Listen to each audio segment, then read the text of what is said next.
অভিনেত্রী মিমি চক্রবর্তীর বিরুদ্ধে এফআইআর বনগাঁ থানায়। তনয় শাস্ত্রীর অভিযোগের ভিত্তিতে নতুন করে তদন্ত শুরু পুলিশের। অঞ্জলি সিল্ক এখন আমাদের দুটি শোরুম হাবড়া ও বনগাঁতে। চৈত্র সেল উপলক্ষে দুটি শোরুমেই কেনাকাটার উপর রয়েছে 5 to 50% ডিসকাউন্ট। ফোন 7044447885। অভিনেত্রী মিমি চক্রবর্তীর বিরুদ্ধে নতুন করে এফআইআর দায়ের বনগাঁ থানায়। ঘটনায় মিমি ছাড়াও তার ম্যানেজারের নামেও অভিযোগ দায়ের হয়েছে বলে জানা গিয়েছে। মামলার অভিযোগকারী তনয় শাস্ত্রী। চলতি বছরে জানুয়ারি মাসে বনগাঁয় একটি অনুষ্ঠানে আসেন অভিনেত্রী মিমি। তনয়ের অভিযোগ, নির্দিষ্ট সময়ে অনুষ্ঠানের স্থলে আসেননি অভিনেত্রী, পাশাপাশি পুরো অনুষ্ঠান করেননি তিনি। এই ঘটনায় অনুষ্ঠান বাবদ মিমি যে 2,60,000 টাকা নিয়েছিলেন সেই টাকাও ফেরতের আবেদন জানিয়েছেন তিনি।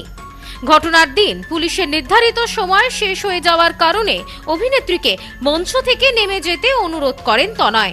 এতে অসম্মানিত বোধ করেন অভিনেত্রী। তনয়ের বিরুদ্ধে মামলা দায়ের করেন। ঘটনায় গ্রেপ্তার হয় তনয় শাস্ত্রী। প্রথম থেকেই আইনের ওপর ভরসা রেখেছিলেন তিনি। এদিন বনগাঁ আদালতে এসে বিষয়টি জানান তনয় শাস্ত্রী। তিনি বলেন, মিথ্যা অভিযোগে আমাকে জেল খাটতে হয়েছিল। আমি প্রথম থেকেই বলেছিলাম আমি এর শেষ দেখে ছাড়ব। বনগাঁ থানায় অভিযোগ দায়ের করেছি। বনগাঁ আদালতে এই কারণে গেছিলাম যে বনগাঁ আদালতে আমরা একটা মামলা, যেহেতু তৃণমূলের জামানা যখন ছিল তখন তৃণমূল সরকার থাকতে কোনোভাবে আমরা বনগাঁ থানায় কেস করেছিলাম, সেই কেসটা নিয়েছিল না। তখন আমরা কোর্টের মাধ্যমে কেসটা তুলছিলাম। সেক্ষেত্রে অনেক লং টাইম হয়ে যাচ্ছে। ওনারা মানে মিমি চক্রবর্তীর উকিল আসছে এবং সেখানে লিখিত দিচ্ছে, এইভাবে টাইমটাকে ওভার করে দিচ্ছে। তখন আমরা আবার বনগাঁ থানায় যাই, যেহেতু আমাদের সরকার বদল হয়েছে। সরকার বদল হওয়ার কারণে আমি বনগাঁ থানায় গিয়ে আমি বললাম রিওপেন করতে হবে। যে আইসি সাহেব আছে, ওনার সাথে কথা বললাম। যেহেতু আমাদের সরকার বদল হওয়ার পরে পুলিশ প্রশাসন, আমি তো প্রথম থেকেই বলেছিলাম যে পুলিশ প্রশাসনের উপর পুরো ভরসা আছে। জানা গেছে, মিমির করা মামলায় আদালত থেকে জামিন পাওয়ার পর চলতি বছরের ফেব্রুয়ারি মাসে মিমির বিরুদ্ধে অভিযোগ দায়ের করেন তিনি বনগাঁ থানায়। তখন বিষয়টি নিয়ে পুলিশ নিষ্ক্রিয় ছিল বলে অভিযোগ। রাজ্যে পালা বদলের পর পুনরায় মামলাটি নিয়ে অভিযোগ দায়ের করে তনয়।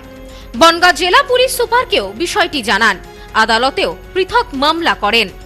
চলতি মাসের গত 11 তারিখ পুনরায় অভিযোগটি নিয়ে সক্রিয় হয় পুলিশ। এই মামলায় তনয়ের পক্ষের আইনজীবী দীপাঞ্জয় দত্ত।